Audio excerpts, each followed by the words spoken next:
송호 동의의료원 의무원장은 무릎 인공관절 분야 명의이자 권위자입니다. 또한 채식을 하는 비건 의사로서 채식 전도사라 불리고 있습니다. 송호 원장을 통해 채식의 장점과 중요성에 대해 알아보겠습니다.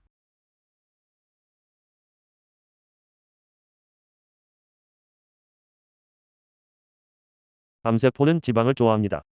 암의 성장에는 에너지가 많이 필요한데 지방은 많은 에너지를 공급해주기 때문입니다. 고지방 식품 탓에 비만이면 암이 잘 생깁니다. 2016년 세계보건기구 산하국제암연구기관에서 비만과 암 발생률을 조사한 결과가 있습니다. 의학지에 보고된 것입니다. 결과를 보니 비만인은 정상인에 비해 자궁암 7.1배, 식도암 4.8배, 위암 1.8배, 간암 1.8배, 신장암 1.8배 더 많이 발생했습니다. 참고로 동물성 지방과 달리 식물성 지방은 암 발생을 오히려 감소시킵니다. 암이 무서운 이유는 전이 때문입니다. 미국 프린스턴 대학 연구에 의하면 몸에 지방이 많아 지방 대사가 활발해지면 암의 전이도 증가합니다. 그 이유는 지방이 전이에 필요한 많은 에너지를 공급하기 때문입니다. 요컨대 동물성 지방 섭취를 줄여야 암 전이도 예방할 수 있습니다. 요즘 유방암 환자들이 많이 늘어났습니다. 한국에서 유방암 환자는 지난 20여 년간 무려 5배 증가했고 앞으로도 계속 증가할 것으로 예상됩니다. 현재 한국의 20대 여성 13명 중 1명은 살면서 유방암 환자가 됩니다. 한국인 유방암 발생률은 10만 명당 61.5명으로 아시아 국가 중 최상위 그룹에 속합니다. 이유는 무엇일까요? 유전 탓인가요? 아닙니다. 유전자는 이렇게 짧은 시간 안에 변하는 것이 아닙니다. 의학적으로는 식습관이나 생활습관이 더 중요한 역할을 한다고 봅니다. 사회 경제적 수준이 높을수록 유방암 발생률이 높게 나타난다는 것입니다. 한국유방암학회는 2020년 유방암 백서에서 고지방 고칼로리로 대변되는 서구화된 식생활과 그로 인한 비만, 늦은 결혼과 낮은 출산율 등이 요인으로 보인다고 하였습니다. 서구화된 식생활은 어떤 것을 말하는 것일까요? 서구 주요 국가들은 고기 같은 단백질 중심 식단입니다. 이들 국가의 유방암 발병률은 한국의 거의 2배에 육박합니다. 또한 고지방 식품에 들어있는 포화지방을 많이 섭취할수록 유방암 사망률은 증가합니다. 특히 유제품을 하루에 한 번 이상 먹는 여성은 유방암으로 사망할 확률이 50% 증가합니다. 유방암에 걸렸거나 유방암을 걱정하는 여성에게 저는 여자가 우유를 끊어야 하는 이유라는 책을 권장합니다. 저자 제인 플랜트는 영국왕 EV학협회의 종신회원입니다. 그녀는 42세에 유방암 진단을 받고 유방 전절제술, 항암요법, 방사선 치료를 받았습니다. 하지만 수술 후에도 5번이나 유방암이 재발하였고 림프절 전이까지 포함된 진행성 유방암 진단을 받았습니다. 하지만 왜 유방암에 걸렸는지, 유방절제술 후 재발은 어떻게 막을 수 있는지 아무도 말해주지 않았습니다. 그녀는 스스로 유방암을 연구하였고 그 과정을 기록한 것이 이 책입니다. 그녀는 자신의 유전적 소인, 생활습관 등 그 어디서도 유방암에 걸린 이유를 찾지 못하였습니다. 그러다 중국 여성의 유방암 발생률이 매우 낮다는 사실에 착안하였고 동양과 서양 여성의 유방암 발생률 차이에 집중하였습니다. 그리고 서구인의 어떤 식습관이 유방암 위험을 높인다는 사실을 발견하였습니다. 문제는 유제품이었습니다. 중국인들은 유제품을 먹지 않는 것이었습니다. 그녀는 건강한 식품이라며 먹어온 우유, 치즈, 버터, 요구르트 등 유제품들을 몽땅 쓰레기통에 버렸습니다. 유제품을 끊은 후 목에 생긴 종양이 점점 작아지면서 6주 만에 완전히 사라졌습니다. 서구에서는 우유를 건강한 자연식품으로 여깁니다. 아기와 골다공증 위험이 있는 여성에게 꼭 필요하고 육체 노동자에게는 풍부한 단백질 공급원이 되며 패션 모델에게는 다이어트 음료가 된다고 우유를 소개합니다. 하지만 이건 교묘하게 만들어진 이미지에 불과합니다. 우유는 송아지에게는 아주 훌륭한 저주입니다. 하지만 사람의 모유와 비교했을 때 몇 가지 중요한 차이점이 있습니다. 우유에는 단백질이 모유의 약 3배, 칼슘은 약 4배 더 많이 들어있습니다. 두 가지 모두 아이들 콩팥에 과도한 부담을 주고 소아 당뇨, 호흡기 질환, 피부 질환, 알레르기 등 여러 질병을 유발합니다.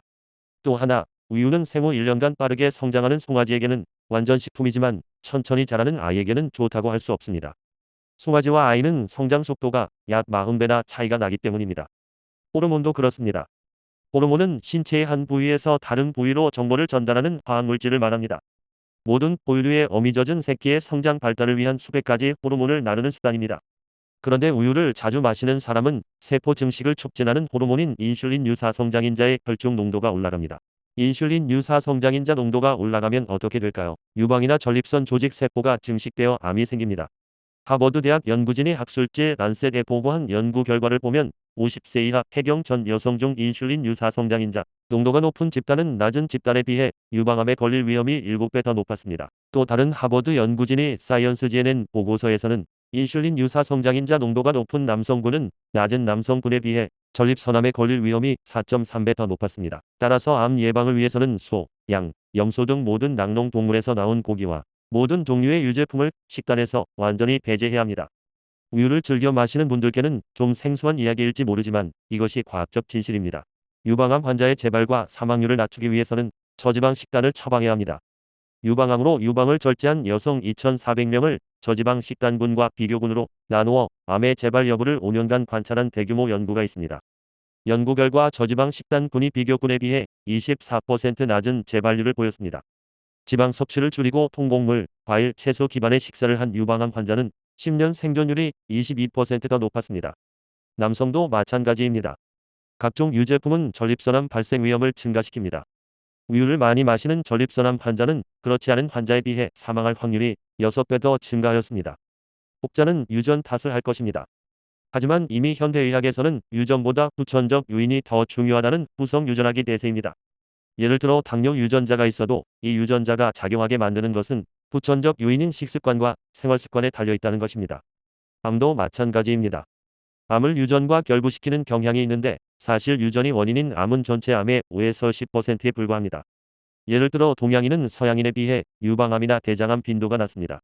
그런데 동양인이 서양으로 이주한 뒤 한두 세대만 지나면 유방암이나 대장암 발생률이 그 나라 국민과 비슷해집니다. 암 발병에는 후천적인 요인이 많이 작용한다는 뜻입니다. 미국인 암 사망자의 45%는 생활습관이 문제였습니다. 그렇다면 암 사망자의 약 2분의 1은 예방이 가능했다는 말이 됩니다.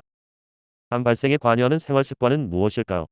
담배, 술, 비만, 운동 부족이었고 식습관은 고기 섭취 증가, 과일, 채소 섭취 감소였습니다.